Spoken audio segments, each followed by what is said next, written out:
councillors, members of the Lakes, Rural and Te Tātou Aotearoa committees, no mai haramai, welcome to our Strategy, Policy and Finance Committee meeting today, the 10th of June 2021.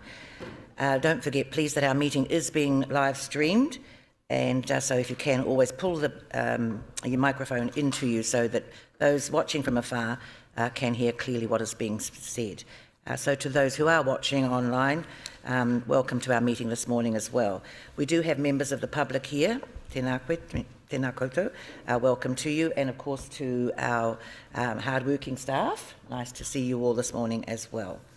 We will be taking a morning break about 11 o'clock, and lunch hopefully at 12:30. And with any luck, that will be the end of our meeting, but it's entirely up to you. So I have an opening karakia. Thank you, Councillor Wang. Kia hihiri. Tutawa mai runga, tutawa mai raro, tutawa mai roto, tutawa mai waho. Kia tau ai te mauritu, te mauriora, ki te katoa, haumie, huie, tae kie. Thank you, Councillor Wang. No apologies, all present today. Kia ora. Any items of urgent business? Not on the agenda? Oh, yes. Thank you. Mr. Thomas. Thank you, Madam Chair, and rather than it being an item of urgent business, I'd just like Council to note the closure of the Tasman Mill in Kawerau. It'll have a major impact on our Rotorua, Rotorua and East Rotoiti communities, as well as Kawerau. So I'd just like Council to note that. Yes, thank you for that, Mr. Thomas. Yes, Your Worship, I think you... And also acknowledgement of the passing of John Perry, who was the director of the art gallery, and then it became the art gallery and museum, and he was the director for 10 years. And there's going to be a service in Auckland on the 20th of June, and we're looking at what we might be able to have to remember him here locally.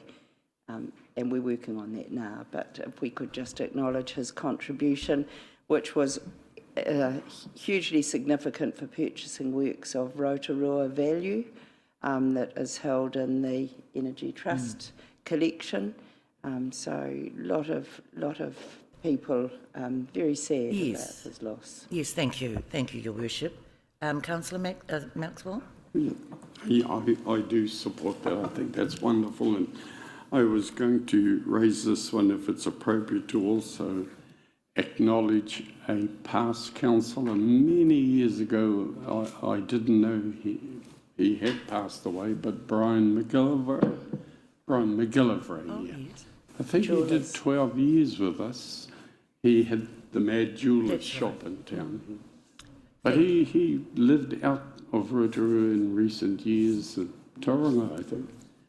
But it'd be nice if the records show that we acknowledge his passing. Thank you. Yes, Councillor Yates. I'd just like to acknowledge that it is 135 years of the Tarawera eruption today. It is too, yeah. Thank you very much, yes. Thank you. So thank you for that, and it is good that we acknowledge those who have passed. You see that Te Aroha has suffered a further loss this week with another two of our queer from here, from Te Aroha. So it's always sad, and we know that they've made a wonderful contribution, not only to their iwi, but of course to Rotorua over the years. So thank you. Declarations of interest, please. Carl, thank you. So we have confirmation of our minutes, the Strategy, Policy and Finance Committee meeting on the 13th of May 2021.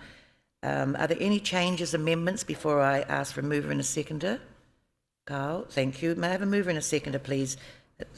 Thank you, Mr. Thomas. Thank you, Councillor Donaldson. That the minutes of the Strategy, Policy and Finance Committee meeting held on the 13th of May 2021 be confirmed as a true and correct record. It's been moved and seconded. All those in favour, please say aye. Contrary? Thank you. Carried. The minutes of the Strategy, Policy and Finance Committee meeting on the 17th and 18th of May. You'll remember that those were the LTP deliberations. Are there any changes or amendments to those before I ask for a mover and a seconder? Carl. So can I have a mover and a seconder, please? Thank you. Thank you, Mrs. Trumper. Thank you, Councillor Maxwell. That the minutes of the Strategy, Policy and Finance Committee meeting held on the 17th and 18th of May 2021 be confirmed as a true and correct record.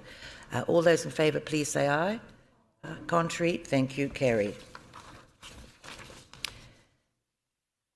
Now, our staff reports, and our first one on page 29, the speed limit bylaw 2021, changes to speed limits. May I have a mover and a seconder, please, to receive the report that the report speed limit bylaw 2021 changes to speed limits be received. Thank you, Mr. Thomas. Thank you, Councillor McPherson. All those in favour, please say aye. Contrary, thank you, carried. So Stavros, good morning. Oh, is it? Oh, Stavros and his team.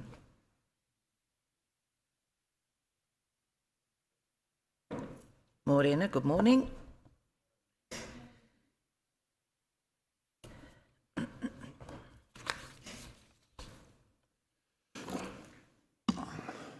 Morena councillors, I've got here with me Nikki Carling and Darrell Robson, who's a part of our transport team.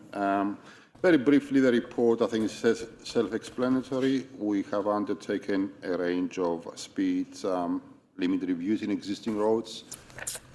We've done that review in the context of the framework of specifications required to identify and set new proposed speed limits. We've done a consultation, we've had hearings, and the report in front of you basically finalizes the result of that consultation, the hearings we received, and the final officer's recommendations to that effect.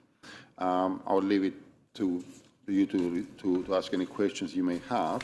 The only thing I wanted to note at this point in time is that there is in progress a movement at the national government, central government level, where the setting up of speed limits and the future establishment of parameters for the speed limits will change. The process will move more towards a regional and then a national approach. And the reasons for that is that the government and the NZTA or Waka Kotahi, they feel that a national standardization of setting up or threshold for speed limits and the rationale behind it needs to be brought into some uniformity across the country. Because at the moment, every TLA has their unique circumstances, and from time to time, those kind of parameters and specifications are not very consistent across the country. So if you are a traveler that goes regularly outside the boundaries of a TLA, sometimes you encounter conditions and speed limit regulations that are not really uniform across the country. That process is ongoing right now. It will not significantly change things, but what will happen in the future is that we as a TLA will be able to recommend speed limits. Those will be collated through the Regional Transport Committee, and the Regional Transport Committee will evaluate regional approaches to speed limits. For example, there is a trend at the moment to move towards uniform speed reductions around urban and rural schools, including variable speed limits. There is a uniform approach towards reducing what we call sort of interim speed limits in the 70s and 90 kilometers thresholds. I want to standardize them to 60s and 80s and 100. And this is work in progress. Historically, as a TLA, we have done speed reviews on the basis of the 3-year rolling averages. I would tend to emphasize again is that was done on the basis of collating the efficiencies of and the synergies of scale, I suppose, to go through that process. But going forward in the future, nothing will stop us to identify a need for a speed limit reduction and modification on a case-by-case basis, and simply do a local consultation and register it into the regional register for such speed limits. So the rules are changing, but certainly what you have in front of you here is a product of the existing process we have. And really, we are happy to take any questions you have with regards to any of these recommendations, and take note of any future thoughts you may have about any particular areas. Thank you very much. Yes, thank you. So happy that we can ask some questions now. Yes, Your Worship, then Councillor Donaldson. Thank you. I've got no problems with the recommendations here locally, but I'm glad to know it's happening on a national level.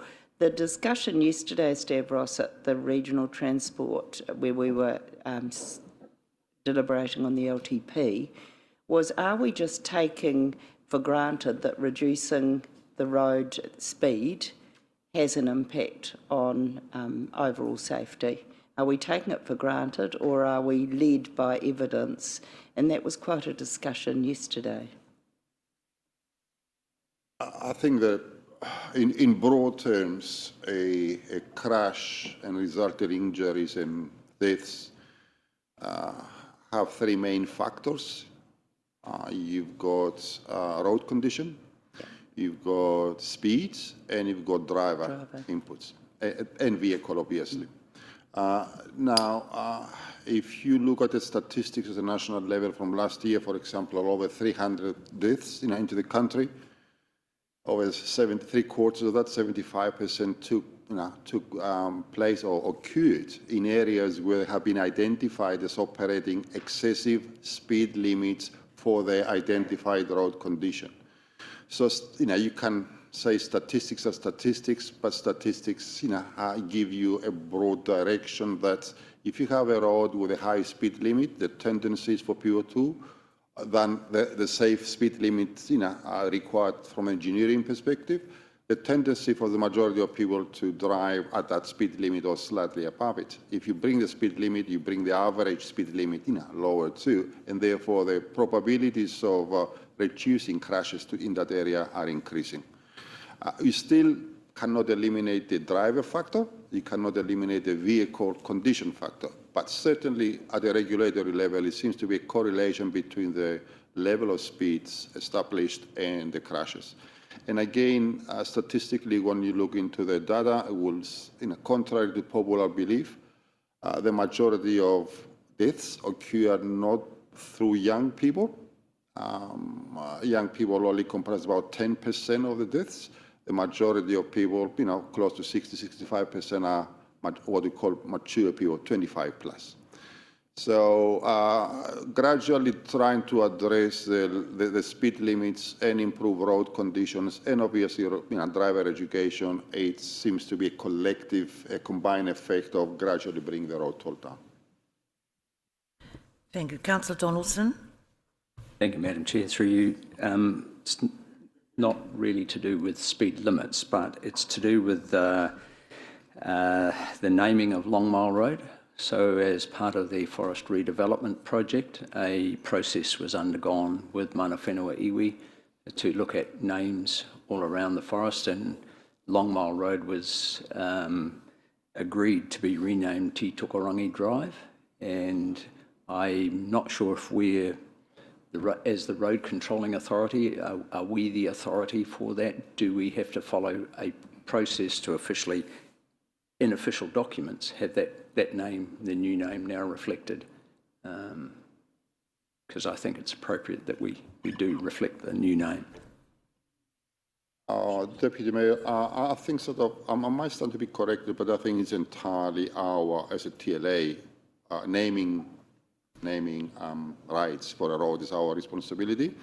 Not entirely sure what kind of consultation process we need to follow for that, but we can certainly check that out. I'm sure it will be, it will be embedded into our district plan rules, and we'll check from there. Dora?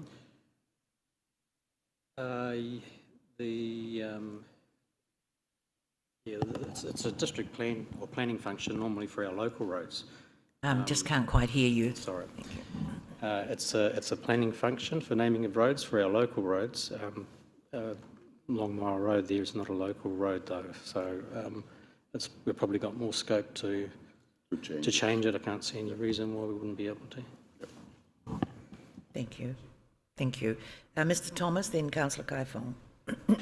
Thank you, Madam Chair. And look, I've got a question. I've got a couple of comments as well. Shall I do them all now, or will we have an opportunity for comments after questions? Yes, but if you could just hold the comments and we'll just move to the questions at this stage. Thank you. Stavros, my question is just around enforcement of speed limits. So when I've been out and in my communities talking about these speed limit changes. A number of people have been complaining more about enforcement of existing speed limits and making the claim that since these are local bylaws that we're going to be enacting, then council should be enforcing them as well. Could you, I'm sure I know the answer, but could you just confirm that council is not the body that should enforce these speed limits, that it is in fact the police? Thank you, Mr. Thomas. Your understanding is correct. No council has the statutory authority to enforce a moving vehicle offence. It's a police responsibility. And as we know, the police always suffer, the tension of availability of resources. But nevertheless, we are working with the police, and where we have an evidence of persistent speed limit exceedance, we work with them to try and enforce it as much as they can. Councillor Kai Fong. Thank you, Madam Chair. Just quickly, spelling check of Rera Whakaitu. Has it got a double A? So, papers. And just a clarification, just on the changes to the school's speed limits, because some we've recommended 40, but I note the recommendation in relation to Kaharoa was that it wasn't possible, so there were quite strong submissions on that. So just a better explanation, perhaps for the community, as to why the 40 couldn't be included there. I know this was a timing one as well.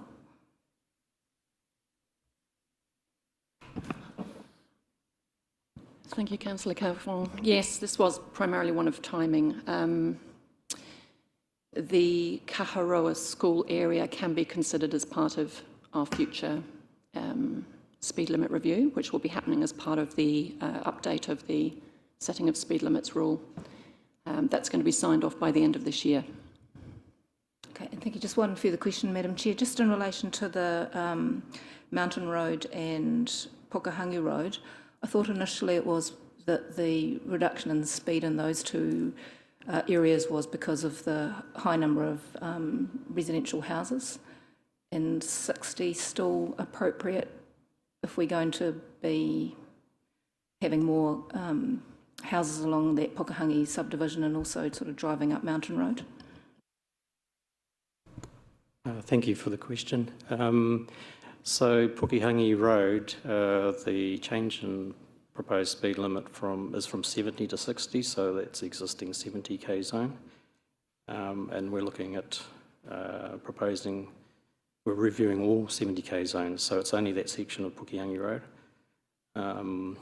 At a later stage, once development increases and more houses are built along that section, then the speed can be reviewed.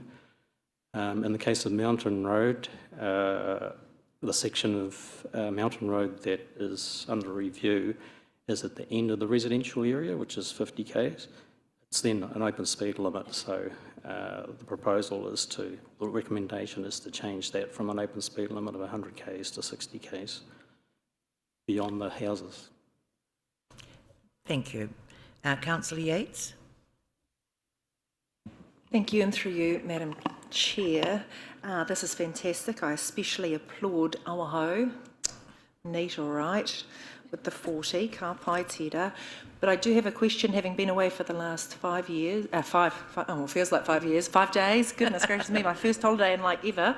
And I've returned to Kawaha Point Road. This isn't part of this, but we've now got speed bumps. So if speed bumps are being put in, pretty much you're only able to travel at 30 along Kawaha Point Road. I do believe things like that need to be factored in and communicated better with our public. So he whakaro noi ho tērā kia koutou. Thank you. That's we're talking to this paper at this time. Thank you. Mr. Berryman Kemp and then Councillor McPherson. Yes, thank you, Madam Chair, and thank you for the report. So much along Mr. Thomas's lines, my question is more a point of clarification, because I was informed that some submissions were made, particularly out around the Rotorua Lakes, and they're not listed as roads outside this review. Now, the point of clarification I'm seeking is that state highways are outside of this mandate, aren't they? So really what I want to do is confirm that and actually just get a bit of a feel for what's the definition of the roads that are covered by what the council is able to set speed limits for. Thank you, Mr. Berman-Camp. The roads that we've been consulting on are specifically local roads. There was, at the same time as we were doing our consultation, a consultation by Waka Kotahi on state highways, and that included the area that you're referring to. So we chose to go out and consult together to try and avoid community fatigue. And the results of that particular consultation will be coming in shortly too. So the Waka Kotahi ones, will they be coming to council or going to Waka? No, they go straight to Waka Kotahi. Yes, thank you. And I think sometimes there is some confusion as to what roads that we have jurisdiction over and then what is, yes. NZTA Waka Kotahi, yes. Sorry, Councillor Donaldson, you wanted to add something quickly? You just add to the response, Madam Chair. So there was a pānui from Waka Kotahi yesterday that there's a meeting coming up at Rotorua Sports Club as part of that review of the highway through the communities of East Rotorua and Rotorua. There was also submissions to the Regional Land Transport Plan on behalf of Ngāti Pīkio in respect of that, and so it was addressed at that as well, that the speed review is being undertaken by Waka Kotahi as we speak. Thank you. And I think there were a number of other locations mentioned where they were going to hold those meetings, so thank you. Councillor McPherson. Thank you, Chair, and through you. The table sets out the changes, and some changes are highlighted in red, others in black. Is there significance in the colour?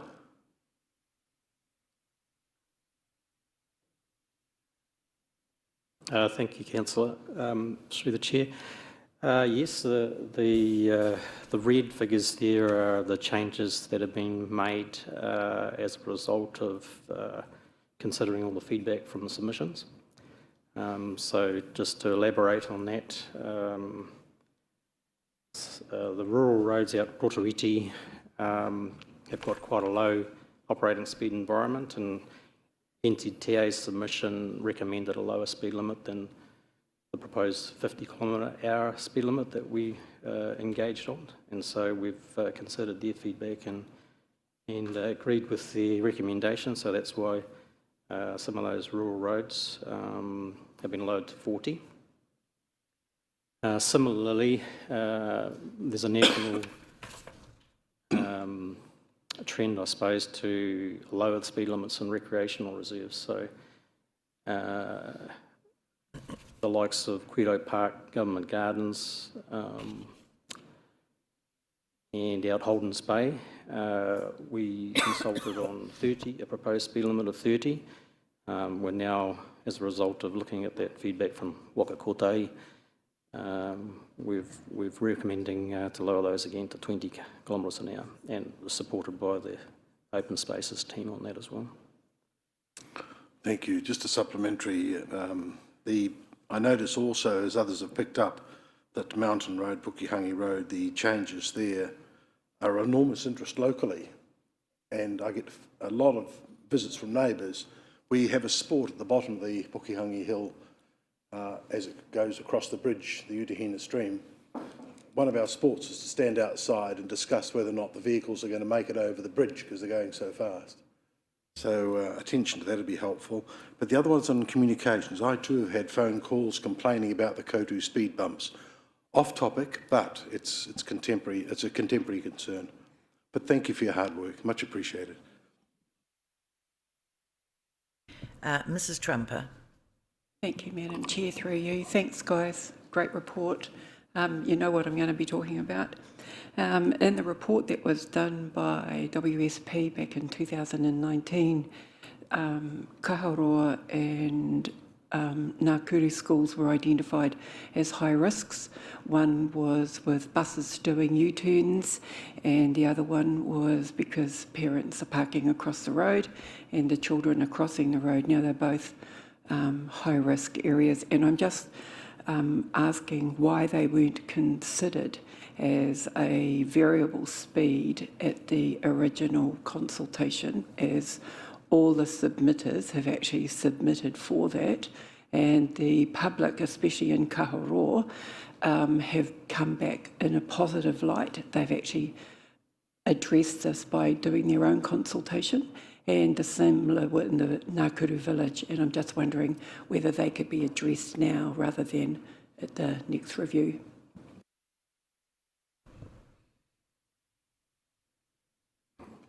Thank you, Shirley, for the question. Yes, I guess when we considered the results of the rural school review, we prioritised the 3 schools for electronic signage to fit in with our existing funds available. The 40k variable speed limits, of course, require some capital investment, so I guess that was part of the reason. I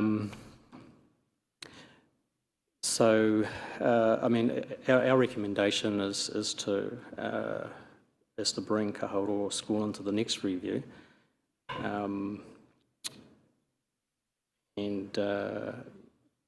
yeah, I guess ultimately it's up to the council to decide on whether we should include it or not. But that's our recommendation. We don't consider that the next review will be long. When we look at the rules of the new transport rule, it looks as though councils will be required to actively look at reducing all schools, speed limits on all schools, and Kaharoa will be at the top of the list.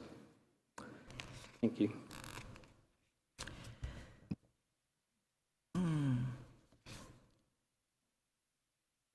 Yes, I know. I'm just thinking about Mrs. Trumper's question, because we know that there was heavy...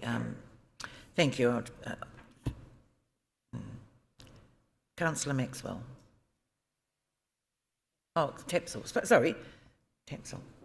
Thank you, Madam Chair. I wonder, and I'd like to seek the officer's advice on whether I'd be happy to move this with an inclusion of that Kaharoa School be moved forward to as soon as possible. I understand that there is a process, but given the significant amount of consultation in that community, that the community did not only with themselves as the school and the students and the parents, with the neighbours, but also I know operators that come through there too, and I just find it disappointing that we would have to go back to them and let them know that they need to wait another year, given the risk to our young people that are out there. So I wonder that I'll just put that as a first question, and then I have a second question following. Thank you, Councillor Tapsell. I'll try to respond to that. I wanted to emphasise too is that when the rural school reviews have been undertaken, together with the Rural Community Board, we have identified a set of priorities. We gave effect to those priorities. And those priorities were set up on the basis that we have limited resources also to do everything we'd like to do. To introduce variable speed limits and signage, we're looking into between $40,000 and $50,000 per site. So I think our response to that was informed by the resources we had available to do that. And obviously, we'll continue to look into that, those areas, and we've consulted in the sense of priority we have agreed, of what we're going to do, and we stayed very faithful to that, those kind of priorities. In a perfect world, would like, be good to do everything in one go, but as Mrs. Trump has said earlier too, you would notice that some of the concerns raised were raised about user behavior rather than speeds. Parents doing U-turns, parents parking haphazardly, and so on. So obviously, those sort of things, speed limits would not be the panacea of the solution.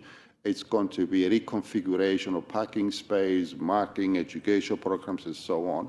And I think we should take some appropriate time to be informed by the evidence of what the problem is before we actually introduce a situation, solely based on speed limits. We're not saying no, but I think we need to take the appropriate time and stay truthful and disciplined to the priorities we have identified in order to manage instead of limited resources sometimes.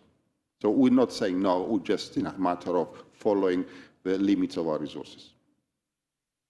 So to confirm, so that elected members are clear, are we able to look forward to you guys working alongside them to find those solutions as soon as possible? Because what I'm hearing from you is that the issues are wider and therefore the solutions could be much more appropriate and better suited than just a speed limit review.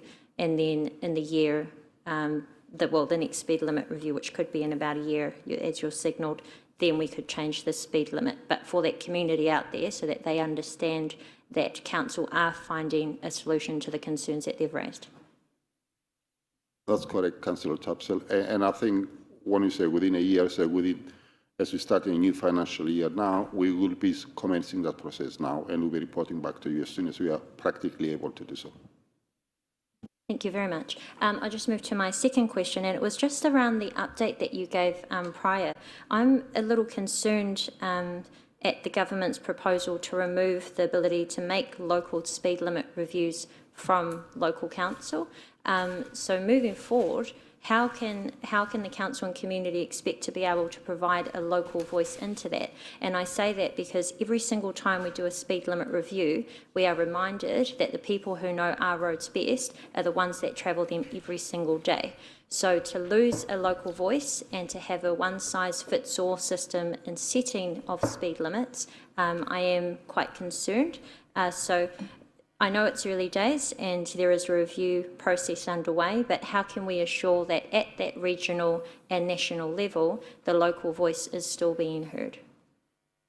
Thank you, Councillor Tapsell. That's a very pertinent concern, and our discussions with the relevant authorities has implemented a dual set of responsibilities. The Regional Transport Committee role will be to collate information and requests and suggestions from the road controlling authorities. We are the road controlling authorities. And I will read you here what the role of road controlling authorities will be. It's to continue to make decisions about speed management treatments on their roads. I mean, it means we will make the decisions, to provide input into the regional plan, and to consider and respond to any responses received during consultation. So, in effect, what we will be doing, we will be responsible to supervise, oversee local consultation responsive to local concerns, and create our own set of suggestions to be approved by the Regional Transport Committee. Now, I would find it extremely difficult, if our suggestions are consistent with the specifications of setting speed limits, that the Regional Transport Committee will reject them. And again, the Regional Transport Committee always have the representatives of this RCA. So I think in the main, the new speed management plans would be informed by the decisions we can make and suggest to the Regional Transport Committee. Thank you. Sorry, Councillor Maxwell, did you have a question, or was it just me getting a bit... Thank you. No, thank you very much. Yes, so I'm going to just open it up for some... Yes, Councillor Wang? Sorry, Madam Chair, I'm just signal that I'm happy to move second Councillor Tapsell's amendment. Thank you. And so now we can open it up if there's some further discussion on that. So thank you. You moved, didn't you, Councillor Tapsell and thank you, Councillor Wang. So we can open it up for some further discussion. Yes, Mr. Thomas, then Mrs. Trumper. Thank you, Madam Chair. And look, just first cab off the rank, I would like to support Mrs. Trumper's and Councillor Tapsell's concern around the delay in addressing the speed limit reviews outside our rural schools. I think that this is a really important issue that Council has signalled a long time ago to staff, and I hope we're working as quickly as possible on it. Second point, there was a question raised around speed limit review for State Highway 30. I can confirm that consultation is happening on that at the moment.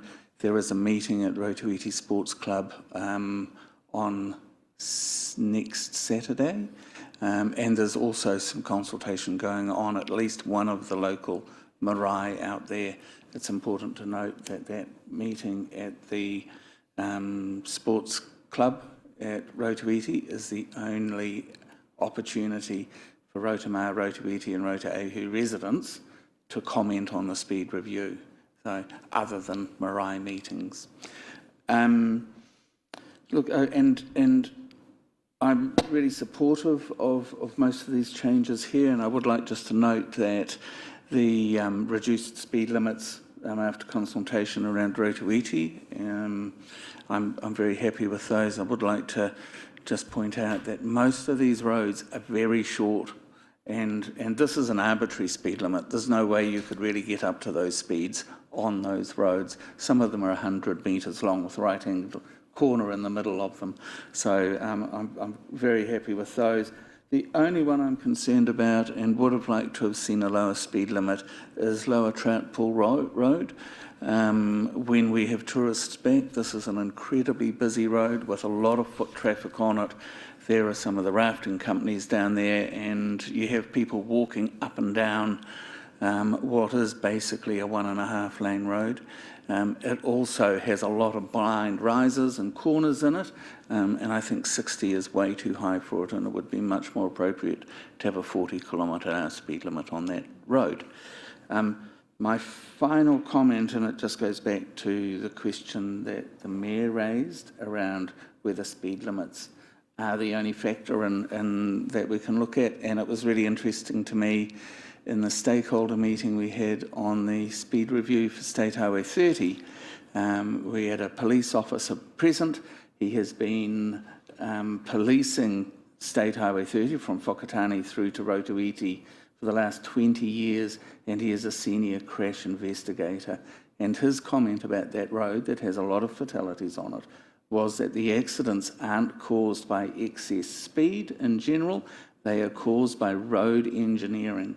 And I think that's really important. I know that's a state highway, but we need to be paying attention to our local roads as well, that the actual condition of the road is as important as speed limits. Thank you. Thank you, Mr. Thomas. Well, I think as Stavros said, Mr. Michael said, there are a few factors that cause those accidents, as we saw the other day down in the South Island. Yes. Thank you. Mrs. Trumper. Thank you, Madam Chair. And I'd just like to clarify a couple of points that Mr. Michael made. Basically, Kaharoa, the issue for Kaharoa is that it is the school bus doing U-turns, it is not the parents. And I think I need to make that point very clear, and that was highlighted in their report. And the other one is that the AA have written that for both Ngākuru and Kaharoa, that it is inconsistent with schools included in the proposal. So they have acknowledged that both Ngākuru and Kaharoa should have been included in this proposal. And the other thing is, around the school buses, the board and council have actually basically got some ruru signs around 20k either way. I'm just wondering whether council can actually push that as an advertising campaign in a greater respect rather than just the few signs around. I know that there isn't a sign in Remission. It's basically slow down for kids. And the other highlighted point around Ngākuru is that it is a village. It has over 20 plus houses in that village, and they have children, and they cycle and they walk, and they need to have a safe place to get to school. There is no footpath for them to cycle on, and it's on part of the road. I won't go into detail, but I think people also need to realise that for parking, the space outside some of the schools is actually quite limited. And I would also like to, on behalf of Remission, say thank you, thank you, thank you.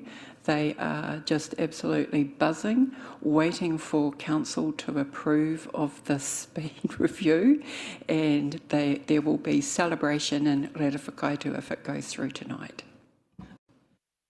Thank you, Mrs. Trumper. Any further discussion? We have had a mover and a seconder, but any further discussion? Thank you. Well, look, I am going to put the motion.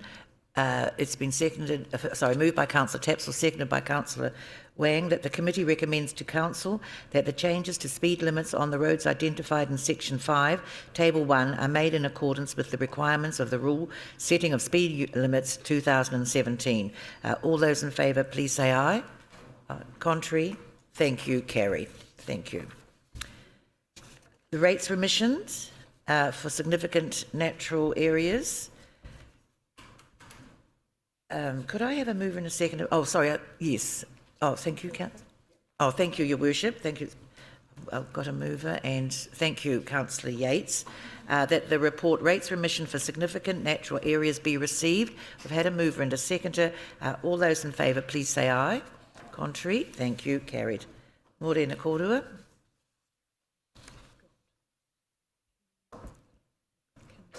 Yeah. No. What are you doing? Yes. I didn't. I said. Oh yes, but I think there was going to be an overview of the report. Can I just Oh, just hang. Sorry, there's a bit of a confusion. I'll just clarify the confusion. So the elected members have only just received your report. So now it's over to you to show any highlights and take the elected members through the report. About that. It's I quite thought I was all right. getting the nod to leave, not the nod to stay. Sorry. Yes, yes. No, we've just received the report, so I'm sure there might be some questions as well. I'm sure there will be.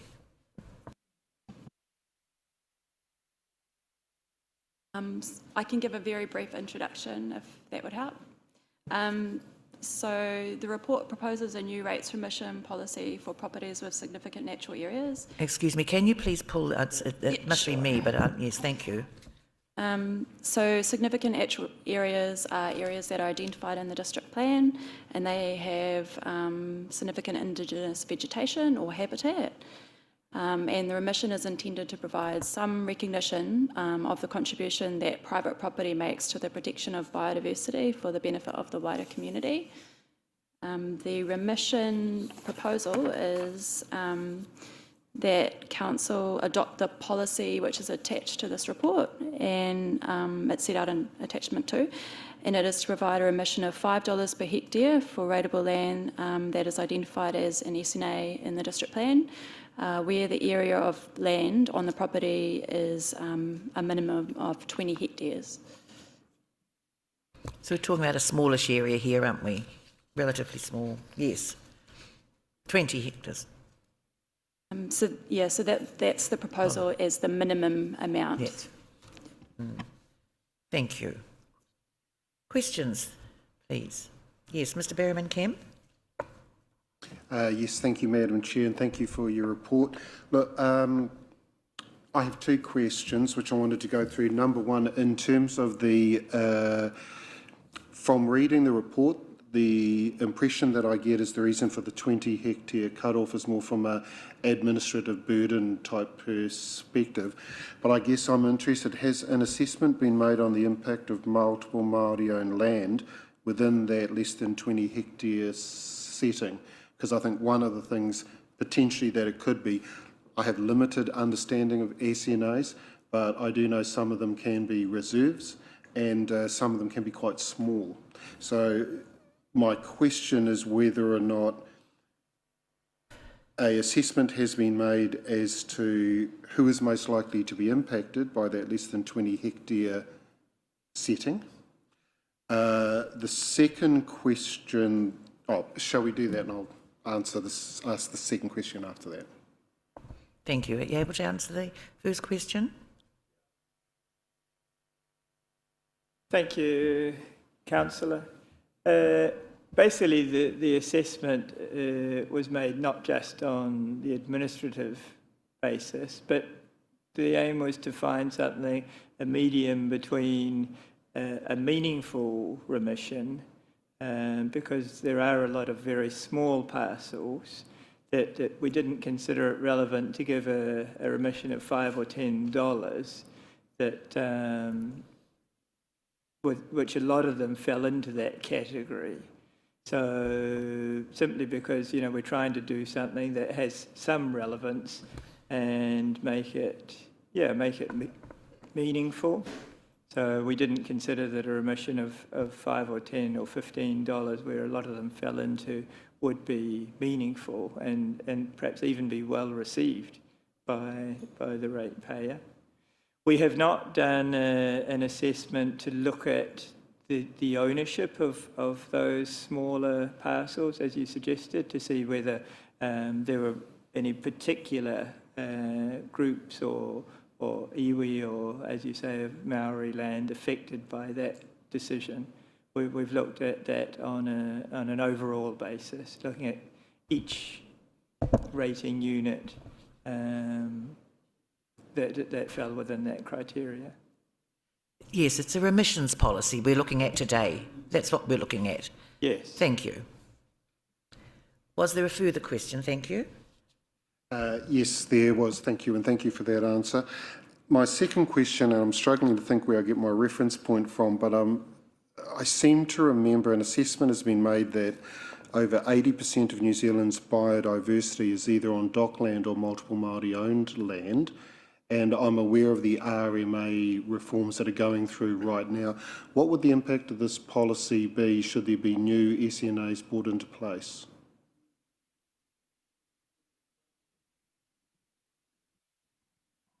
So the policy as it's written would apply to SNAs that are in the district plan, but I do note that the process to get SNAs into the district plan is a long one, so I know that there has been talk about extending SNAs to, say, conservation areas, which are not rateable in any case, but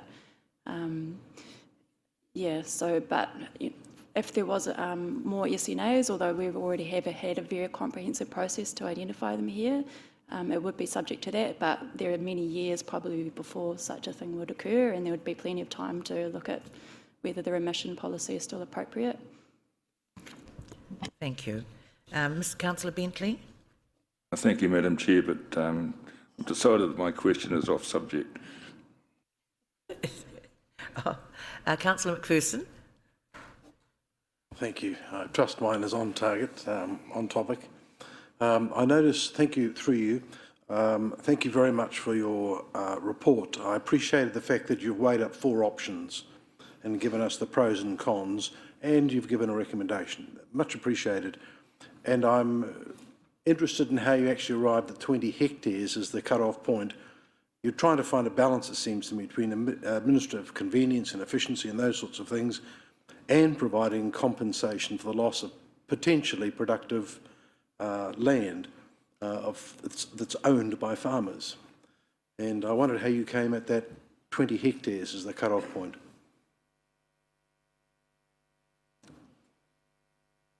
Yes, thank you, Councillor. The 20 hectares was because the proposed remission is $5 per hectare, so 20 times 5 is 100. That seemed a reasonable number. And then taking a look at the distribution of the size of the rating units, you know, that basically it came up with what seemed a reasonable number to go in at, that we were reducing a lot of small remissions and providing more meaningful ones. So, Mike, thank you. Supplementary? That seems a reasonable rationale. Thank you. Supplementary question. Yes, thank certainly. you, Chair. Then on page 42, you estimated there were approximately 200 properties affected by this recommendation. You give the order and the amount of money is involved. So the next question, my last question, I promise you, is the level of compensation set at $5. That's another arbitrary suggestion. How did you come at the $5? Because it barely compares, as far as I can see, to the loss of productivity potentially to landowners. No, he can ask a question. Thank you. Did you want to attempt to answer that one? So the approach used, as explained in the report, is to the QE2 approach has been used as an analogy, and basically the approach is to consider how the value of land affected by, in that case it's QE2, but in this case an SNA, flows through into a rates remission. And so that basically works through in the rates that are charged on the basis of capital value. So we were able to get some data on the QE2 remissions, and we were able to calculate that it's an average of $9 in that case. We then considered the broad feedback we had from our valuers, and I do acknowledge it is only broad feedback because they were not able to analyse every single property affected by an SNA because of the administrative costs that would be, and their feedback was that they consider that land affected by a QE2 covenants is potentially of slightly higher value than the land that's protected by SNAs. So taking that on board, and also the fact that QE2 covenants have a much higher level of protection. They're usually required to fence and to do pest management as part of that process. It is our advice that a lower emission would be appropriate, and that is how we have come up with our proposal for $5 per hectare. Thank you, Chair. Thank you. Mr. Thomas, then Mrs. Trumper. Oh, sorry, Mrs. Trumper. Thank you. Thank you, Madam Chair. So I could say lots of things about this, but I'm just going to draw people's attention to the delegation for the Rural Community Board, and one of it is Council shall consult with the Board on issues that impact on the Rural Community Board's area and allow sufficient time for the Board's comments to be considered before a decision is made. And I'm going to say that I met with my board last night, and I am sufficiently annoyed to say that we can't support this policy as it stands for a pure and simple reason is that you haven't come to us. We tried to meet and work with the council on a proposal, and we think that there should be wider engagement. And it's in recognition of, and I'm just going to use 2 properties as an example that are small lifestyle blocks. They only have their house, and the rest of the surround is significant natural area. And that is a significant impact on their future ability to be able to do anything with their land. And I just want to keep everybody focused that in SNA, you can still have existing use rights for grazing. So if you have always grazed that, you are able to still be productive on that land, unlike a QE2 covenant. And I would definitely not support the remission as it stands, where it is on the 20 hectares only. I think there should be wider consultation or engagement with the landowners and then come back with a better policy. But that's how I'll leave it at that. Thank you. Yes, thank you. Thank you, Councillor Mrs. Trumper. Thank you, Mrs. Trumper. Your Worship. Yes, I'm concerned at that comment because I very clearly remember Kate coming to us at a committee talking about the impact of SNAs on the district plan. That was the time for us to then trigger consultation if it was felt appropriate. So we had a full report from, I'm not sure of the year that you came to us, Kate, because this has gone on for about 2 years. So I'm concerned at that remark that you haven't been informed. It was a briefing to full Committee of Council. If there was a request then to consult further and include the Rural Board, that was the appropriate time. Would you like to answer? Yes, that is correct. There has been quite a big delay between the consultation that was undertaken to inform this paper and this paper. So we did meet with many landowners as part of the SNA process, and that indeed is where the proposal originally came from and the Council's recommendation. And we did meet with the Rural Community Board at that time and have a broad understanding of the concerns from that time. So there was consultation undertaken, but I do acknowledge it was quite a long time ago. And then we received the recommendation to investigate the remission, which is what we proceeded to do and are now reporting back. Thank you. And I think it was in 2018, Your Worship, so it is some time ago now. Thank you. So we are into discussion, if there's any further discussion. Oh, sorry, we haven't had a mover and a seconder, so before I can open it up for... Thank you, Councillor Kaifong. Oh, question, yes, certainly. Just perhaps this is more a question for Thomas as CFO, but it seems to me that there is some practicality in having a policy which is applied universally without the need for applicants to apply, so that because the amounts are relatively small. So if we didn't have this, there would be quite a significant cost, wouldn't there, Thomas, to actually then try and identify and get people to apply and be, rebating quite tiny amounts if we're talking $5 on less than 20 hectares, so that doing it any other way, the cost would probably outweigh any benefit to the landowner, or from a council perspective? Correct. It would be probably a significant burden on administrative resources and a cost associated with that. Hence why the policy that's being proposed obviously is considered probably a sweet spot to try and achieve both those outcomes. So I think that probably is a good weighing up of the cost benefits for the two. Thanks. Thank you. Could I have a mover and a seconder, please, for this motion? Thank you. Oh, sorry, Your Worship. Thank you, Your Worship. Thank you. Thank you, Councillor McPherson. Thank you. So, is there any further discussion?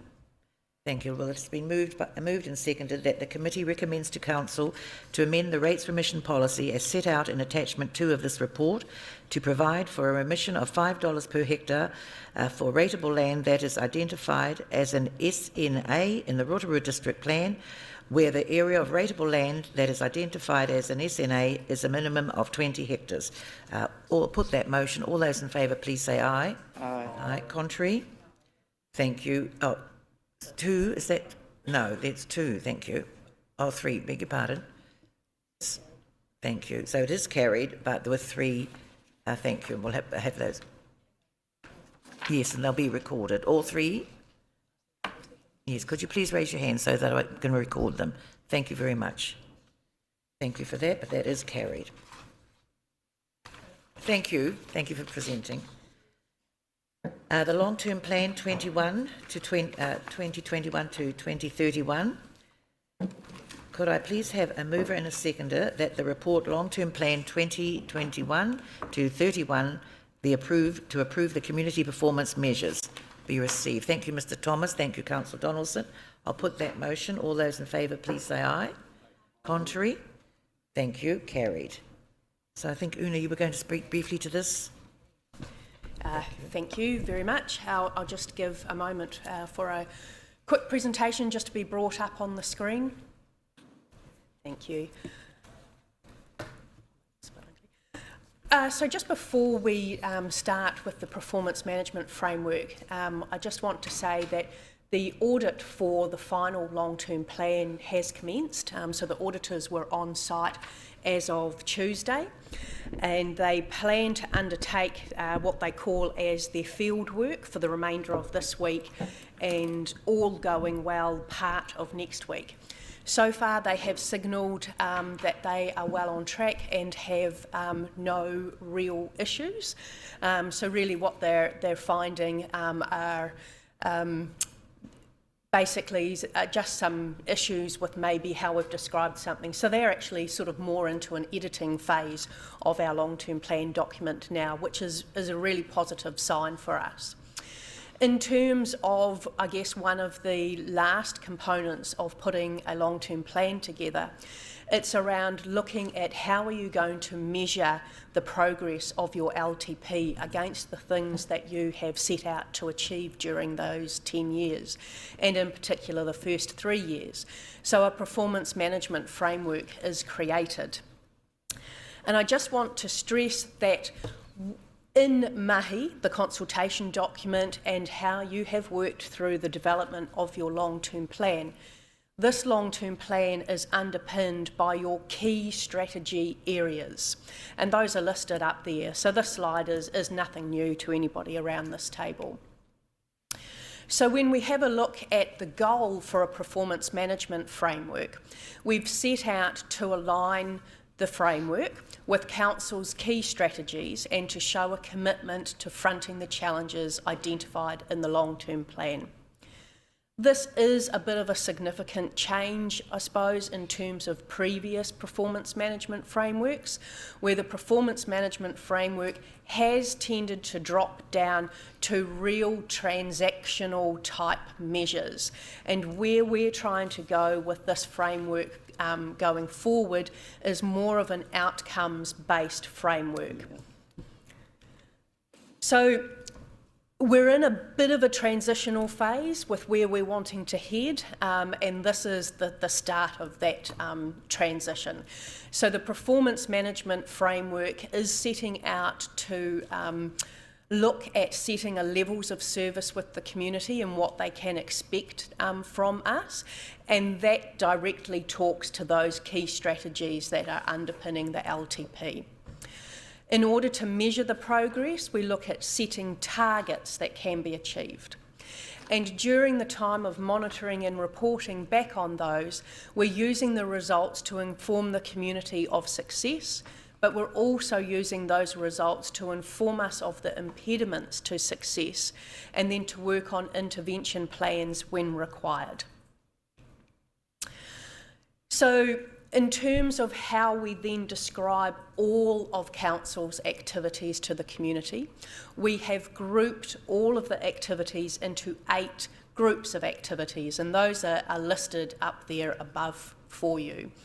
And in total, we're looking at 56 measures across those activity groups.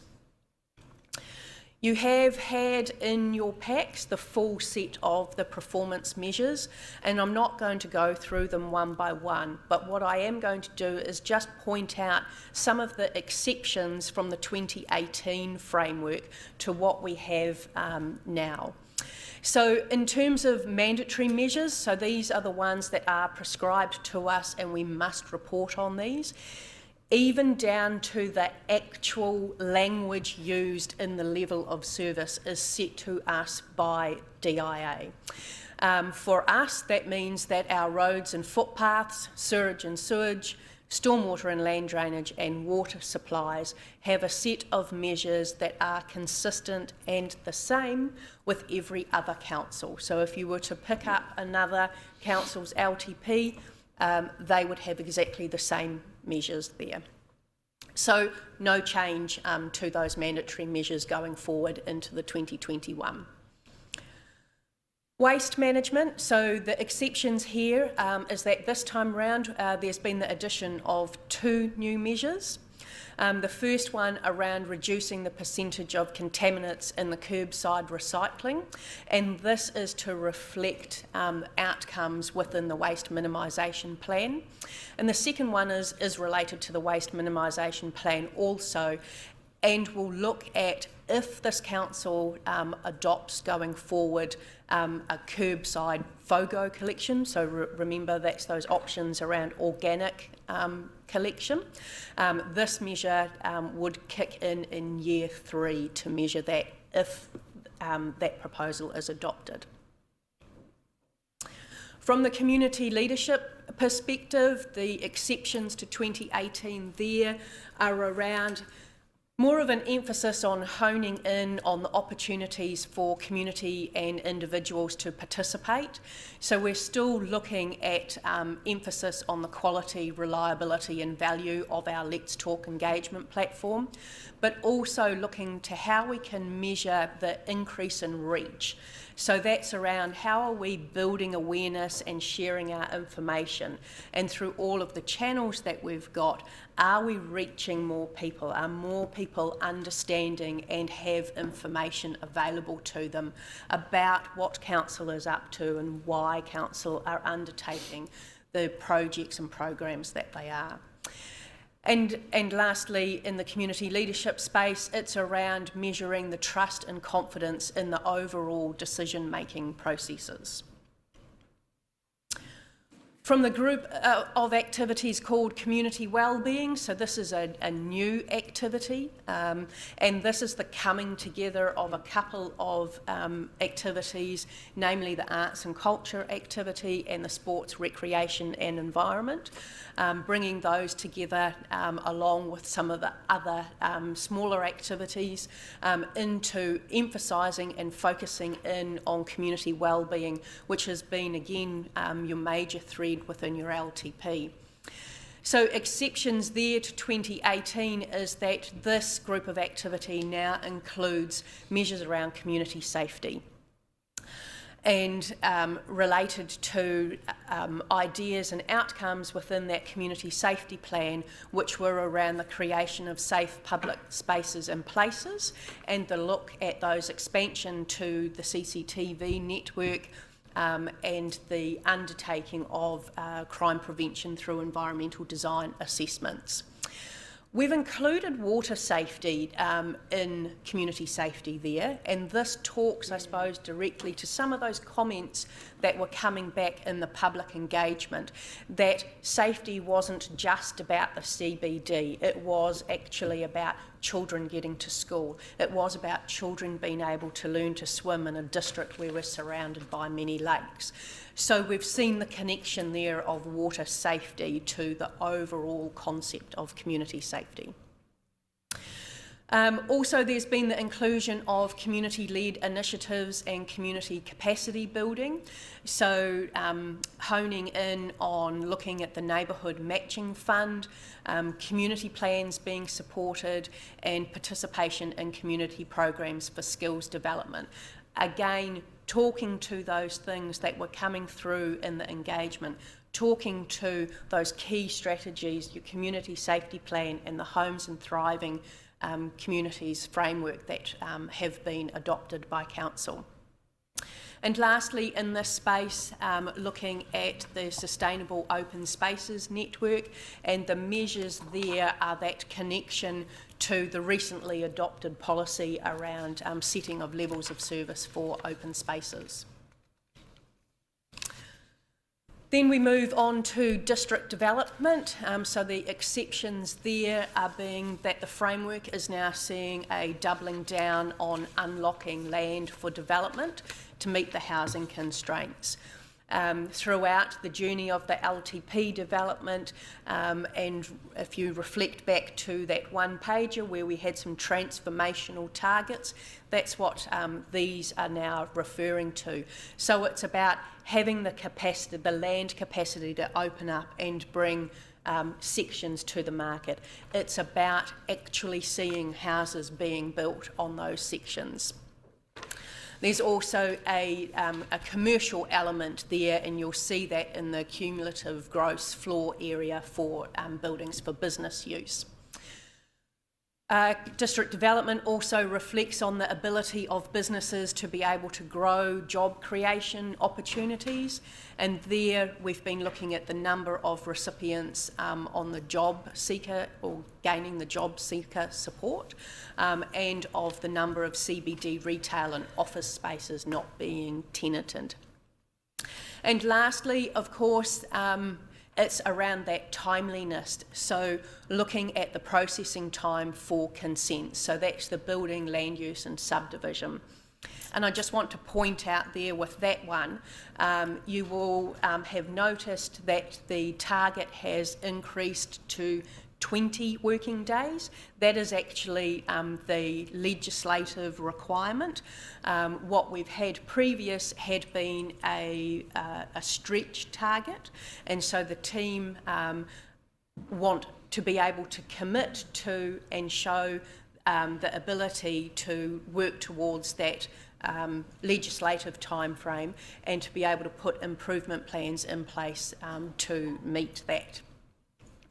So that, in a snapshot, is taking you through at a very high level of the proposed community performance framework. I'm trying to call it a community performance framework rather than a non-financial, which happens to be the terminologies that our auditors like to use. But I'm happy to take any questions based on the entire framework that has been provided to you.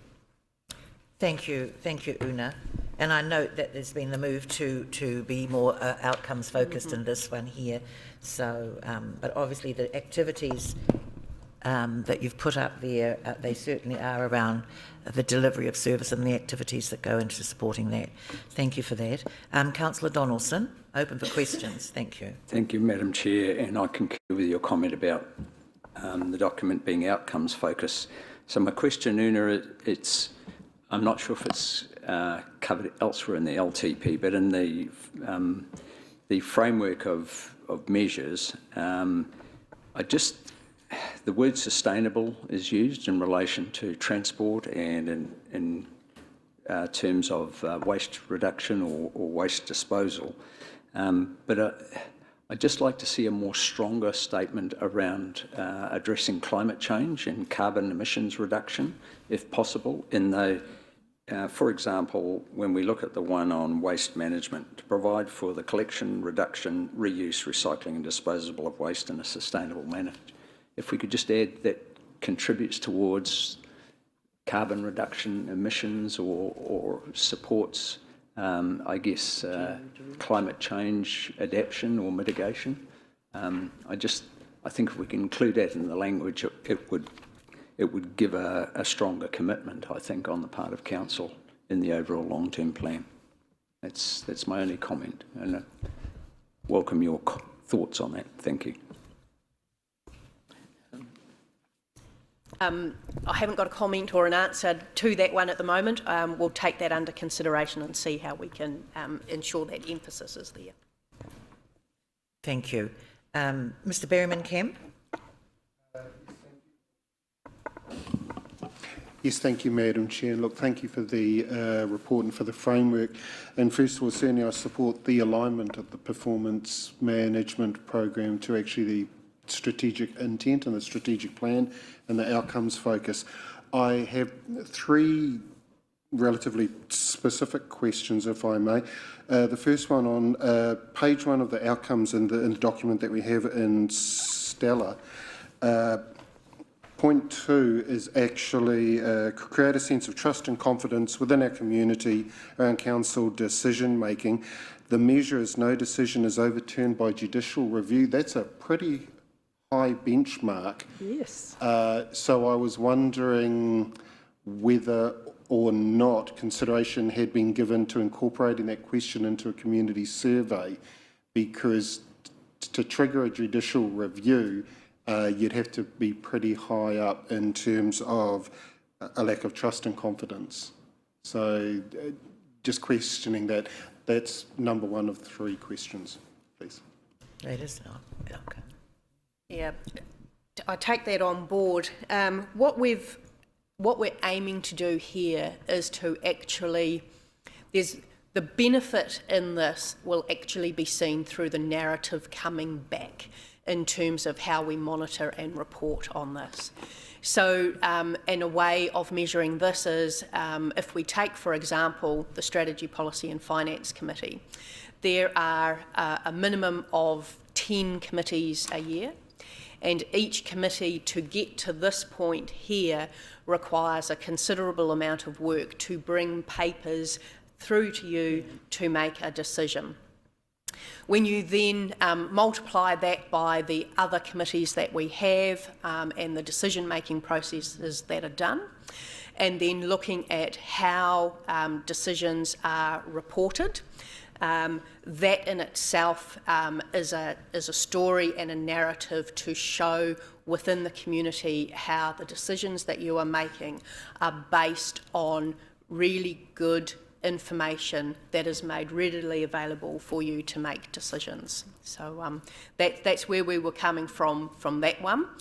I suppose that the flip side of that is doing a survey. We have found that the community surveys done in the past not to mention the expense of them, but it was the quality of them, and how we go about being able to survey people and get some real, I guess, evidence-based comments back, rather than a perception of something may have happened within the community, and there was that perception of being disgruntled or whatever at the time.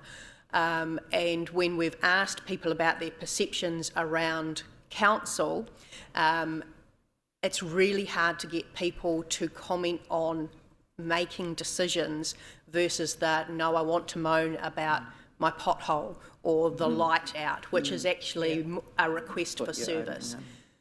And then ultimately, the real judge of whether a council is deemed to be making good decisions happens once every 3 years with an election cycle. Okay, thank you. Can I just also add in there, Una, also the consultation that we have through as we go out with papers, various papers into our community, so that's widely done.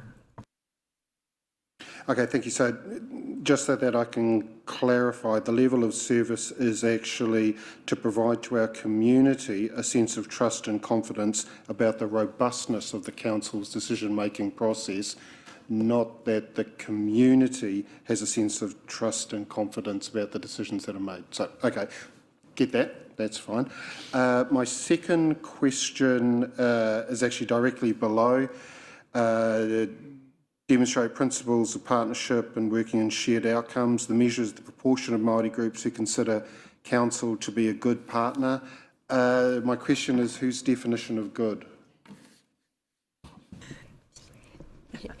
Yes, so with that one, our starting point is that we do have currently a list of entities that we work alongside with, and we either have an MOU or some other form of partnership agreement. So that becomes our starting point for this measure. That eventually over time will look to increase too in terms of who those groups are.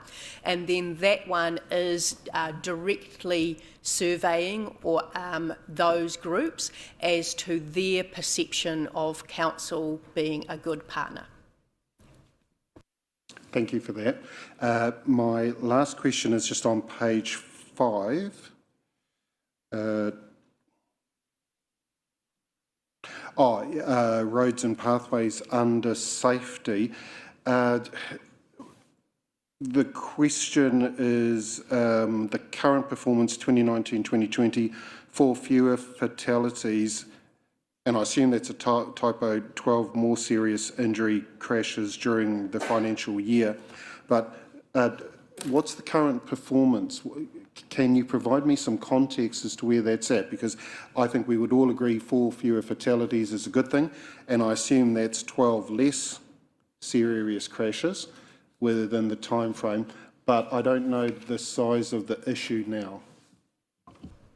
It's not a typo. More serious injuries is a category, but I might just look over to Stavros to see whether he can give a bit more of a fuller explanation on that one. Thank you, Una. I think the intent of that KPI is to monitor trends rather than absolute numbers. The intention is to say, are we incurring less fatalities and less injuries each year than the previous year? And I can't tell you exactly the numbers we had at the moment, but the intention is to compare year after year what the trends are. It's a trend, monitoring rather than an absolute number. Thank you. Mr. Thomas, then your worship. Thank you, Madam Chair, and these might be requests, but I'll try and phrase them as questions. Look, I really support all the new measures that are being put in there and really support the community focus of them rather than necessarily a financial focus. Just a couple of points that I have, though, is around the section community wellbeing on page 2 and on page 3. We have, on page 2, we have, creation of safe public spaces and places. And on page 3, we have provide for and develop a sustainable open space network. I note the 2 new measures included, or all the new measures included in those 2 categories, are very urban focused. And Una, you mentioned it yourself. When we went out on the LTP, we got some really strong feedback from lakeside and rural communities that they see those topics in a different way. So out in my communities, that creation of public spaces and places was around shared pathways and footpaths and things like that, rather than necessarily monitoring for bad behaviour. So I would hope that, or could we see some measures in there to address those rural and lakeside community issues around those 2 areas, as well as the urban area, and perhaps you have the number of CPTED assessments completed annually for key priority locations. Perhaps if there could be a split out to show if any of those occur in the lakeside or rural areas, and the final one is around the providing and developing a sustainable open space network. I realise access to open spaces in the rural and lakesides area is different. They're not necessarily walkable, but just because you live in an area that has a lot of greenery around it does not mean that there are public spaces there. In our lakeside communities, a lot of them are actually provided by private sports clubs, stuff like that. So just how council can work on public spaces out in those areas, which may be a different way to in town. So just to respond to that, I don't believe that these measures are distinctly urban or distinctly rural. The CCTV talks about a district network. The work that needs to go into finalising that one is actually having a look at the expansion of that network, but I'm also informed that it's more actually about the identification of locations that need to have CCTV introduced or similar. So going forward, that one is going to look to bring back to you where locations that require an intervention, CCTV for example, would be brought back to you and reported on that way. In terms of the SIPTED assessments, again, there is no distinction there between urban or rural. The work that needs to happen within that one is actually to set what those key priority locations are. And so that is based upon a whole lot of information that comes through from the police and from our other sources of where antisocial behaviour may be being undertaken. Then there will be the creation of some, groupings of what to start on and raise as priority locations to undertake those SIPTEDs yet. So a fair bit of work to do in order to then come back to you. So I think, yeah, just there isn't a distinction. It is looking at district-wide. And thank you for that reply. I guess what I'm pointing out is that the perception of these issues are different in non-urban areas quite often, and they're not necessarily around policing. They're around other measures of what community safety, what open spaces means in our areas. So just like, for us always to remember that there are differences there. Una, is that something that could be perhaps outlined in the narrative? Yeah. Thank you. That would, Your Worship. Yes, you hit on it through the chair, Madam Chair, about the narrative, because this is very different. When we got in 2013, we had, I don't know how many KPIs. The organisation was absolutely exhausted with measuring KPIs. It was and we had dashboards, and we were, this is moving. I congratulate you to moving to reflect what we heard at the consultation in the LTP. So those of us that went out, we actually enjoyed the focus areas, and then looking at, I'm looking at the new measures that you're putting in here, Una, because they're the exciting trends that actually start to show where we're changing our focus away from measurement exhaustion into actually delivering what the community has asked of us.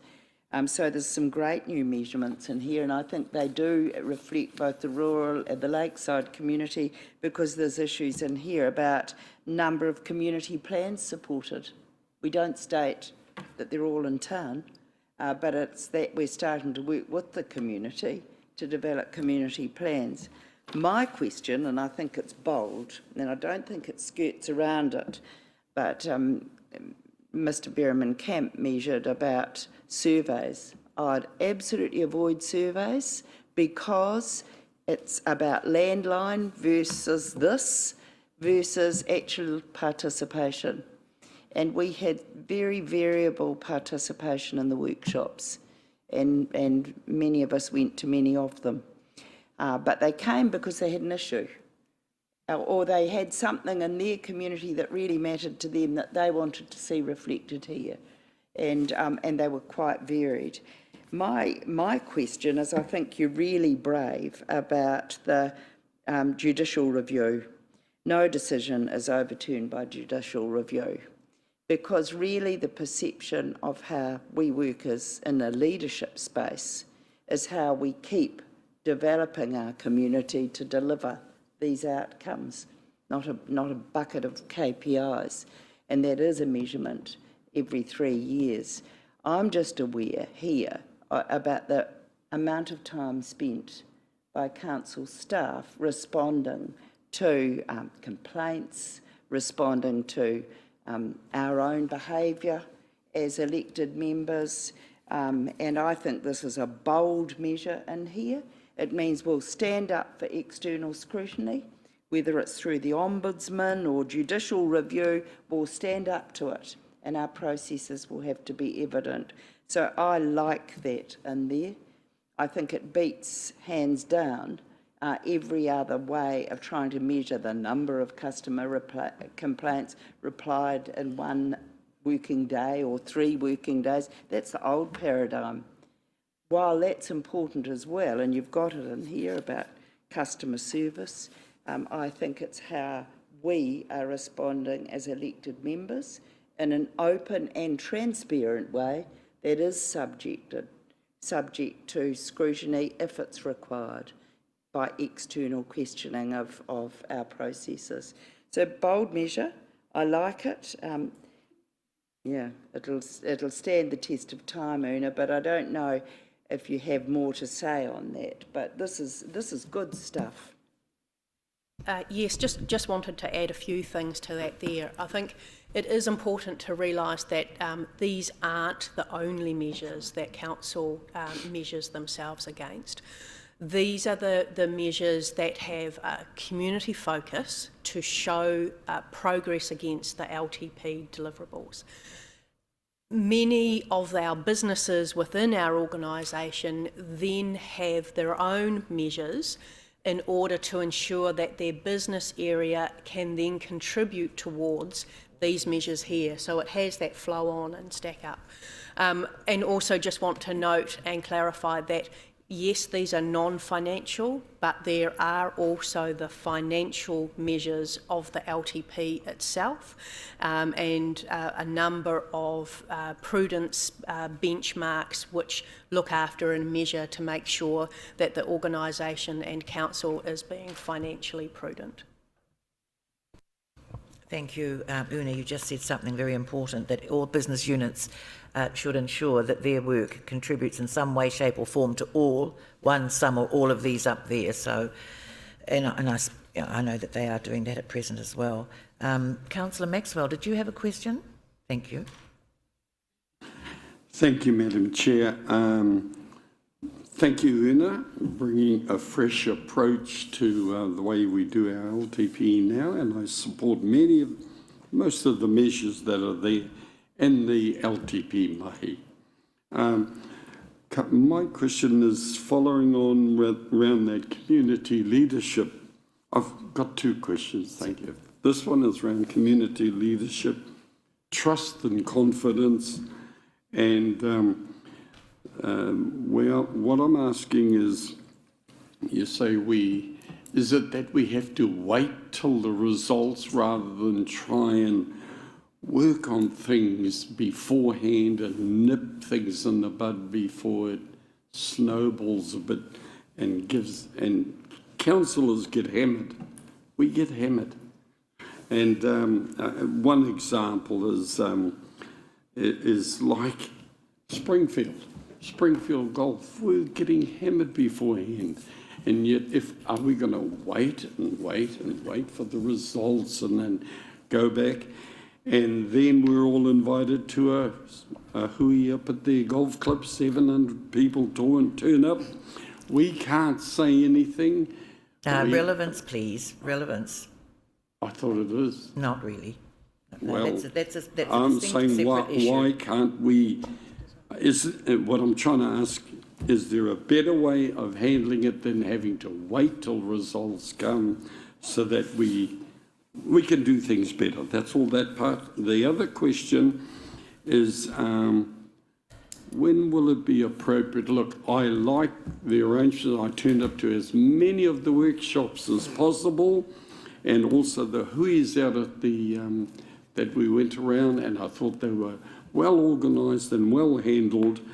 But again, another one is there some way we can nip some of these concerns in the bud? We've got a good communications team and department here at council. So it's not, these are not criticism, but for us to be bold, we also have to try and bring the community with us. Can you help me with some of those questions? Thank you. I'd like to respond to that, Councillor Maxwell, and I'm going to respond to that because I believe that you underestimate the influence that you and other councillors have when we're out in this community.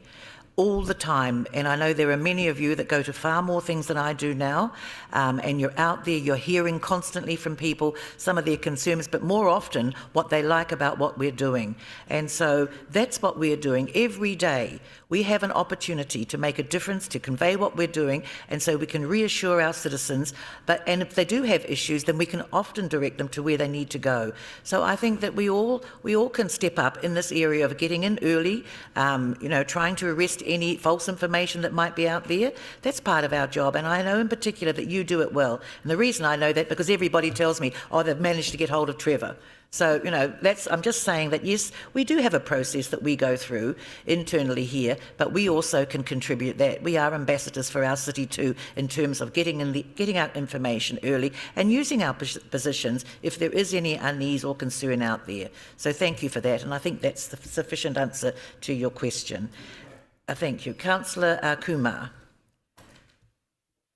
Thank you, Madam Chair, and good morning to all. This morning I thought I was at the French Tennis Open when Mr. Adams there, between the presenters and the councillors, was just going this way, that way, this way, that way.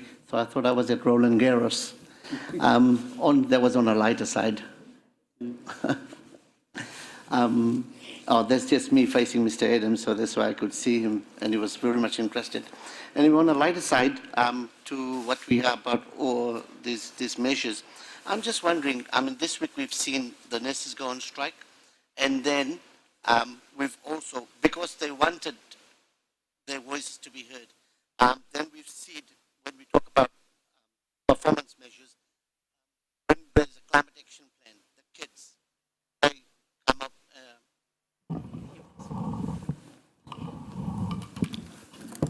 Sorry, not when I mean kids, I meant students. When the students came out to march, that is them wanting to be heard. So how do we measure? Do we take petitions? Do we take strikes? Do we take boycotts as a way of measure as well, to know the volume of people that are out there? My question is, are the measures that we are going to take, the cafe style of consultations, the small gatherings, the way to go? Is that what people want? Can we go back to maybe an old town halls type method of allowing everybody to come in a room and seeing whether that's where people are wanting their voices to be heard? Well, we did have, and we have had for eons, the formal process, because it always is when we usually have that, and we very rarely got anybody. Most times councillors were sitting here on our own waiting for people to turn up. The people that invariably do turn up are the people who have issues, as your worship has said this morning. They are the ones, they've got an issue, they want that raised. But what we're saying is for them to come earlier. If there's any issue to be raised, if they've got a concern, to come earlier. But we've actually had this conversation over the last few years about how we can best consult. A lot of it, as you know now, is online, whether we like it or not. I mean, I have seen it. Do you know how often? I'm sure we all get these things. Can you take part in a survey? Will you take part in this? And it's all virtually online, which I personally don't like. But there is a good section, and it's a growing section of our community, that actually want to go online. They want to do everything online. They now want to vote online, and I suspect that's going to come. So it is a changing world. Some of us feel comfortable with the older way, face-to-face, kanohi ki te kanohi.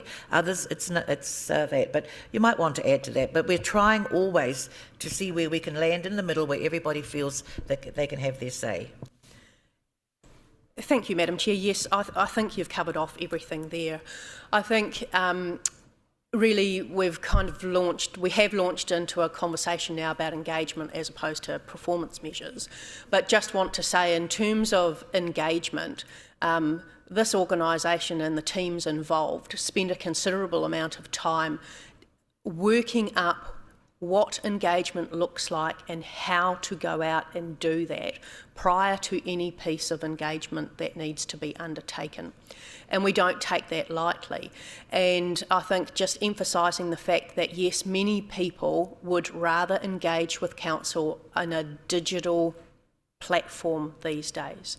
So we have to look at what are all the different channels and ways that we can connect with the community, and do a balancing of being able to share information and gain information back from people via those different channels.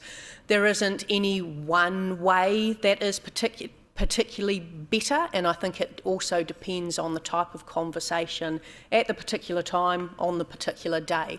So as I say, a lot of work goes into actually developing what that engagement looks like, and we just want to preface that also with, remember that you yourselves actually gave us the steer on how you wanted to engage with this LTP. We had a forum where we went through and looked at what had worked in the past, what didn't work so well, and you gave us direction on how to develop that engagement plan that was used for the LTP. So it is an ongoing piece of work, and improvements are always needed, and we do that too. Thank you, Una. Councillor Kai Fong. Thank you, Madam Chair. Una, where you're talking about performance measures where we're linking it to LTP spending and deliverables and levels of service to the community, I just wondered if you could just comment and maybe clarify for the public where we've got some measures where we're expecting to deliver houses, crime statistics, jobs, where it's not only council that have a role to play in delivering these measures. We basically need, it's not just to the community, it's by the community as well. So if you could perhaps just elaborate on that. Thank you, Councillor. So you've picked up on a really important element there, is that in particular in that district development suite of activities, there are a number of measures that we can't achieve all on our own, and they do require significant partnership with developers, with community and with the government. And I think by having these bold measures within this framework, we can monitor and report on what council is doing, but we can also share with the community where and who may be being the barrier to the progress that we're trying to seek. Thank you. And I also think that we can all we can clearly show who we're working in partnership with to address some of these significant issues. Because as Councillor Kai Fong has said, there's much that we can't do on our own, or there's some things that we can't do on our own, so we are dependent on our relationships with others. No further. Councillor McPherson. Thank you, Chair. Through you, my first question focuses on the community leadership cluster of factors, levels of service, and logically, is it not the case that if we want to get a measure of the sense of trust, of confidence in the community around the quality of the council's decision-making, we will need to survey the community's perception of trust and confidence?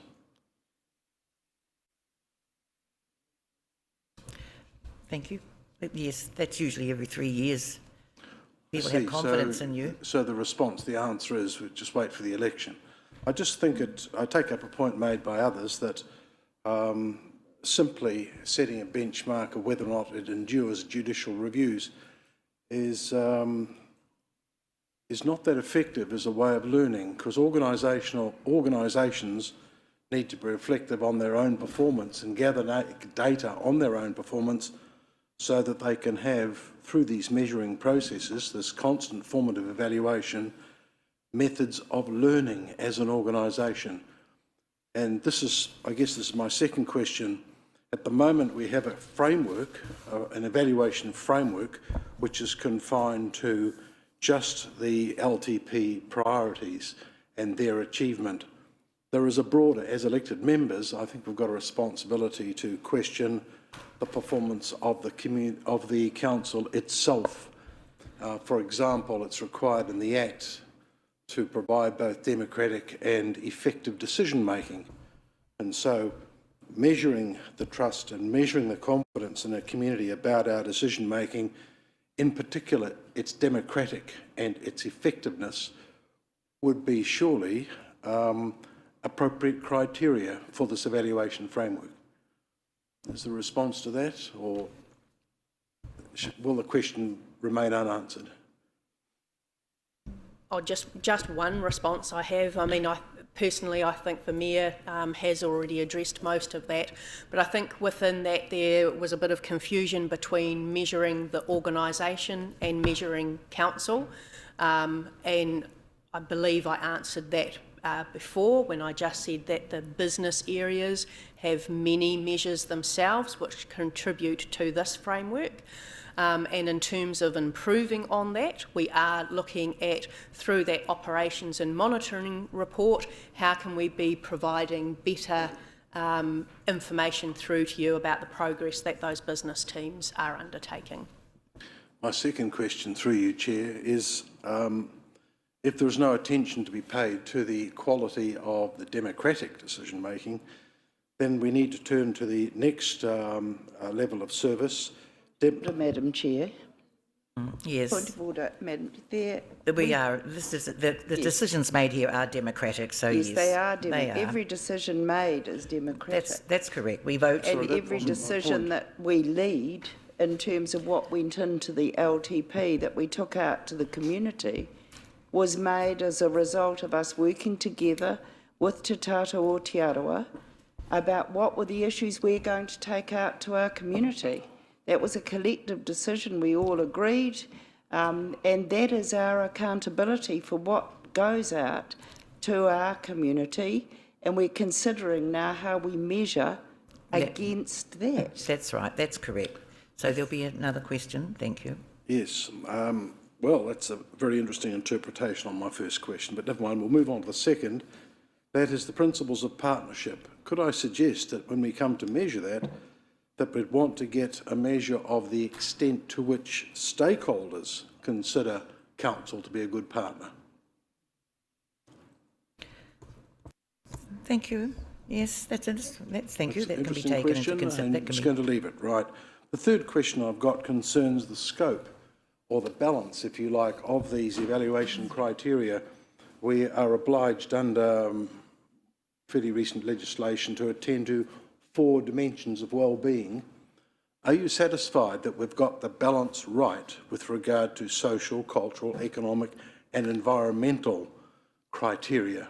Some people have said, I'd like to see the environmental side of things, climate change side of things strengthened and other. So my question is one of balance. Do we have the balance in across those 4 areas of well-being?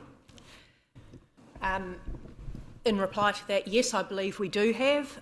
So social, cultural, environmental and economic well-beings are reflected throughout the entire LTP, and we are required, when we're looking at the significant effects of all of our activities, to reference those well-beings there.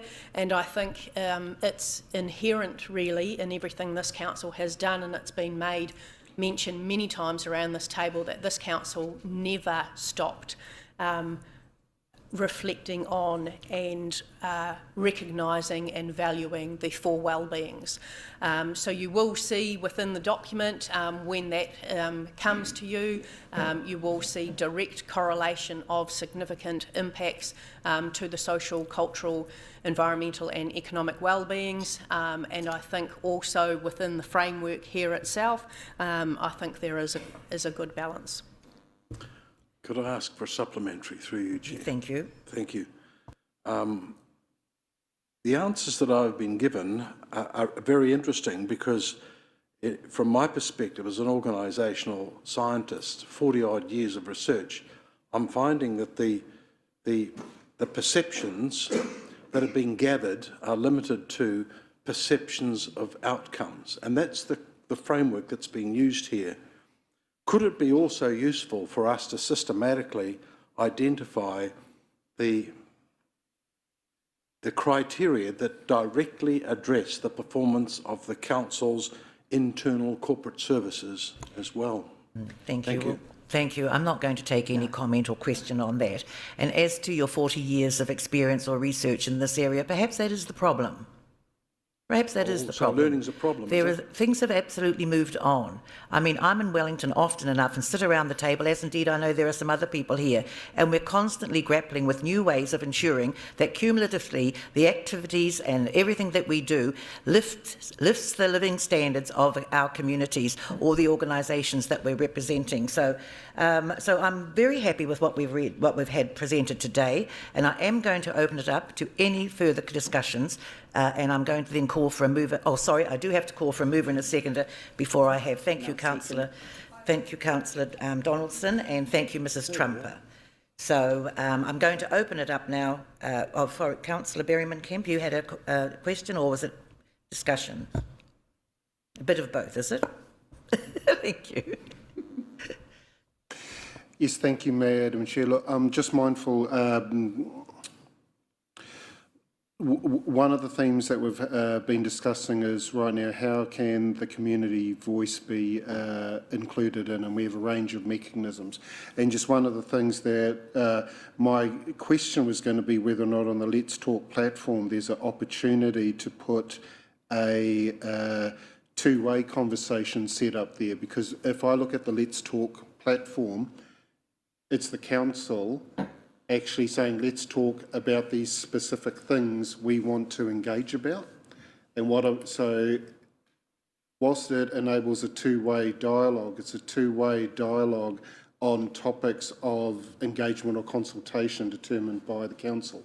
So my question was wondering whether or not there's a way that a two-way conversation can be set up within that platform, which maybe bypasses your need for a survey. So thank you for that. Really, that's a really great comment. Let's Talk does give us the ability to do that. And for specific conversations, we have done that.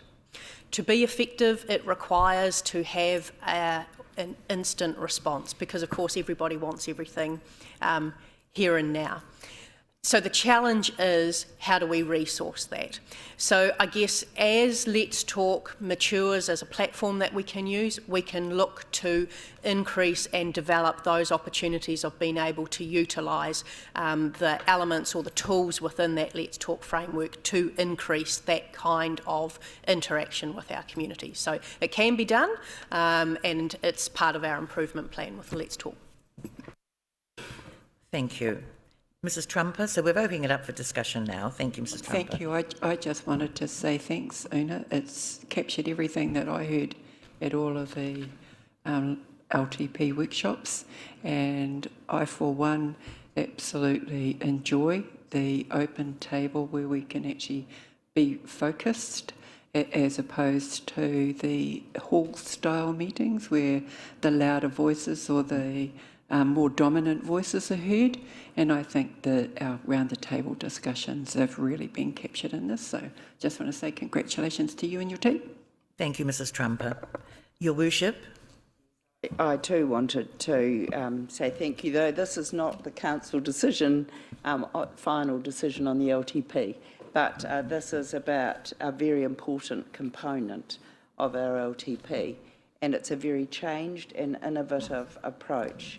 And I really applaud the way that the whole approach has been presented, taken to the community, and now reflected in how we are going to evaluate our non-financial performance. And thanks for highlighting that there's still the financials.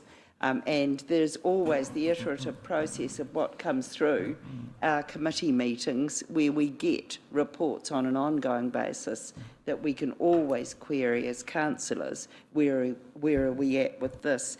I did want to make a comment also about the partnership with iwi. And reflect that the MOUs that we have with iwi have changed substantially. Most of the terms of reference have been adapted and updated, and it's a very different interactive forum now at every single MOU that councillors are welcome to come and take part in. However, it's the same councillors that tend to be there at them all, and I'm finding that quite a dynamic tool for moving the conversation about are we making any difference for the MOU partner at the table. That is a profound shift in the way this council has moved to make really hapu feel more connected with council. And they are very rich and sharing of information. So I've seen the discussions of SNAs and all these other things that have come up this morning being presented at the MOU meetings, the Three Waters strategy, all these things that we're grappling with. So a great communication mechanism. I like the bold measurements in here. They are bold. My eye goes straight through. The percentage improvement I don't find very important, actually. I like to think that we respond to the customer when they need it, when they contact this place, that we close the loop on those questions, that we deal with complaints quickly, and that we learn from it. It is a learning process. You're right, Councillor McPherson. Every complaint, there is an outcome that is fed into the organisation about how can we improve what was an original complaint, including complaints about our behaviour that we have to deal with. And don't forget, through audit and risk, we manage our behaviour as elected members. So I love this. I think the most significant shift here is the number of community plans supported. That is how we want to work going forward. It is working with communities of interest around community challenges that they've got and setting up community plans, and it's a very different approach. So these are succinct. I don't think we burden the organisation before the cost of monitoring, surveys and KPIs, and are we making a blind jot of difference with moving our community forward didn't change. This is much more focused in the way we should deliver to outcomes, and this is a very good, succinct paper, and I congratulate you for this reflection of what we heard, as Mrs. Trumper said. Yes, thank you, Your Worship. And this is a continuous learning organisation, and these measures will certainly go towards achieving what we want to achieve in our long-term plan. Una, it's just around the narrative, and I just wondered if perhaps somewhere, when you get that far, if there could be something that actually signals that all of these outputs cumulatively will lift over time the living standards in our community, because that's really important. And, you know, when you move from outputs more to outcomes, then we are looking at a longer period to see where the dial has moved in terms of community wellbeing in all of those areas. So thank you for that. Thank you for the mahi there. Councillor Maxwell. Thank you, Chair. Thank you for allowing this discussion to go for a while, because I think it's very important and it's very interesting. And thank you for the responses to some of the things that I raised earlier. I just want to touch on something now, and I'm not sure if whether we agreed to or not, or is it lying on the table, but Councillor McPherson raised about having a survey or going out to the stakeholders. We know what that'll do. This is why Minister Nanaia Mahuta has taken away that 5% something, because we know what the result will be. I don't think we can actually tell what's on Councillor McPherson's mind. We're not mind readers, Councillor Maxwell. I think we'll leave that here. Thank you. Okay, then, well, I just wanted to know whether we agreed to that or not, because I don't. I don't think we should go out and survey our stakeholders. But and I want to give a good example, and the Mayor raised it regarding the partnerships that we have now. There are 9 of them. I attend all of them because I'm interested anyway what other hapu in the other tribes are doing. But to bring forward, this would never have happened for my own tribe of Ngāti Rangi Wewehi, but we have a partnership there, and we've got a joint consent going forward to Bay of Plenty Regional Council soon. First time in New Zealand. That wouldn't have happened 30 years ago. There would have been marching in the streets. But here we have, things are happening in a positive way. Thank you. Thank you. And in relationship to that, if you really want to see where the dial has moved, have a look at our relationship with iwi, with Untitled, and we don't always get it right, but certainly the improvement that I've seen there, and I do go to virtually all of the meetings as well. Councillor Bentley. Thank you, Madam Chair, and thank you, Una, for your presentation. One of the things that when you're talking about council's performance levels and levels of service is that the average ratepayer doesn't really know the procedure for making a suggestion or a request for service.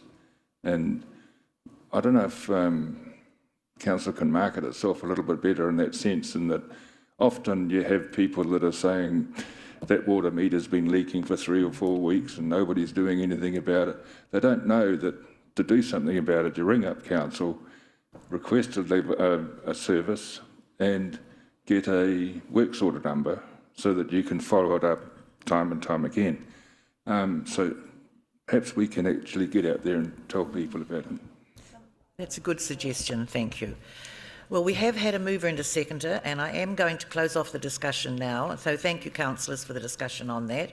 It has been moved by Councillor Donaldson, seconded by by Mrs. Trumper, that the committee recommends to council to approve. Oh, look, I can't see up there.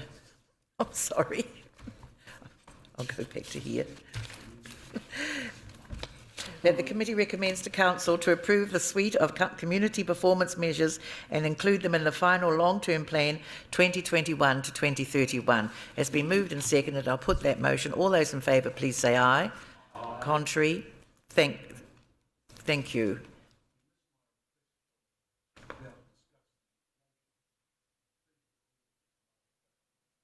Thank you. So noted. Thank you very much. Well, thank you, councillors. It's 11:30 and there's no further business today, so I declare our meeting closed. Thank you very much. Kia ora.